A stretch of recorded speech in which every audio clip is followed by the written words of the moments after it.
Corona virus के इलाज में हाइड्रोक्लोरोक्विन मौसर है या गैर मौसर, एक नई बहस छिड़ गई है। और इसी पर बात करने के लिए हमारे साथ मौजूद हैं clinical microbiologist professor doctor Farhan Isa Abdullah साहब। डॉक्टर साहब, आपके वक्त का बहुत शुक्रिया। बताइएगा, जो नई बहस छिड़ गई है इससे मुतालिक आप क्या कहते हैं? बिल्कुल ऐसा ही है। असल में ये तो जिस वक्त लोगों ने इसको अपने पास जमा करना शुरू कर दिया, कुछ लोगों ने इसको प्रोफाइलैक्टिकली बचने के लिए भी इस्तेमाल करना लगे, तो उस वक्त भी ये ड्रग जो थी ये उस वक्त भी ट्रायल्स पे थी उस वक्त भी। और ऐसी हजारों दफा मैं बताता चलूं कि जब भी किसी ट्रीटमेंट को बनाया जाता है किसी भी बीमारी के लिए, तो उसके ट्रायल्स होते हैं जो 1, 2, 3 साल, कभी कभार 6-6 साल चलते हैं। अगर ये इन्फॉर्मेशन लोगों के पास आए जनरली और वो उसको दवाइयां लेना शुरू कर दें, तो उसके नुकसानात होने के 90% ज्यादा चांसेस हैं बेहतर होने से। और ये क्लोरोक्विन के साथ ही हुआ। क्लोरोक्विन जो है, हाइड्रोक्सीक्लोरोक्विन, इसमें कहीं पे कुछ स्टडीज में कुछ मस्बत भी फायदे नजर आए हैं, कुछ में नहीं आए हैं, लेकिन ये ट्रायल चल रहा है। और इसकी जो साइड इफेक्ट्स हैं, दो जो बड़े ही खतरनाक हैं, वो है अंधा हो जाना, रेटिनल डिटैचमेंट, और दूसरा हार्ट अटैक हो जाना।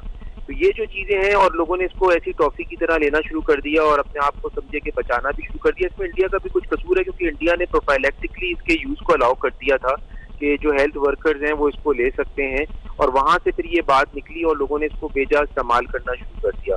पहली बात तो ये है कि कोई भी मेडिसिन जो है वो बगैर डॉक्टर की एडवाइस के लेनी नहीं चाहिए। ये जिन जगहों पे ये अलाउड भी हुई थी, जैसे फ्रांस है, जर्मनी है, वहां पे भी ये सिर्फ सीरियसली इल पेशेंट्स के अंदर, वो भी ट्रायल पे, और वो भी काफी मशीनों को लगाने के बाद और पेशेंट की मॉनिटरिंग रेगुलर के बाद दी गई थी। ये घर में लेने वाली दवा कभी भी ना रही थी पहले, ना अभी है। और इस वक्त अभी चीजें क्लैरिटी हो रही है, क्योंकि स्टडीज भी चल रही हैं और लोग बहुत सारे एक्सपेरिमेंट्स कर रहे हैं, तो हमें बहुत ही एहतियात करनी चाहिए। और मैं फिर कहता चलूं, कोई भी दवा डॉक्टर के मुस्तनद डॉक्टर के बगैर नहीं इस्तेमाल करनी चाहिए। अनफॉर्चुनेटली पाकिस्तान में हजारों मतलब 70 to 80% लोग तो अताई डॉक्टर्स बैठे हुए हैं जो कि ट्रेन भी नहीं है, और वो अलग अलग ट्रीटमेंट्स लोगों को प्रिस्क्राइब कर रहे हैं। और दूसरा सोशल मीडिया है, जिसकी वजह से लोगों को ये अंदाजा होना चाहिए कि सोशल मीडिया पे प्लीज ट्रस्ट नहीं करें। कोई भी दवा लेनी हो, खासतौर पे ऐसी कंडीशंस के अंदर, तो वो हमेशा मुतअद्दिद डॉक्टर से पूछ के लेनी चाहिए। और क्लोरोक्विन के बारे में तो बहुत शुक्रिया आपके वक्त का। कोरोना वायरस के इलाज में हाइड्रोक्लोरोक्विन मौसर है या गैर मौसर, एक नई बहस छिड़ गई है। और इसी पर बात करने के लिए हमारे साथ मौजूद हैं clinical microbiologist professor doctor Farhan Isa Abdullah साहब। डॉक्टर साहब, आपके वक्त का बहुत शुक्रिया। बताइएगा, जो नई बहस छिड़ गई है इससे मुतालिक आप क्या कहते हैं?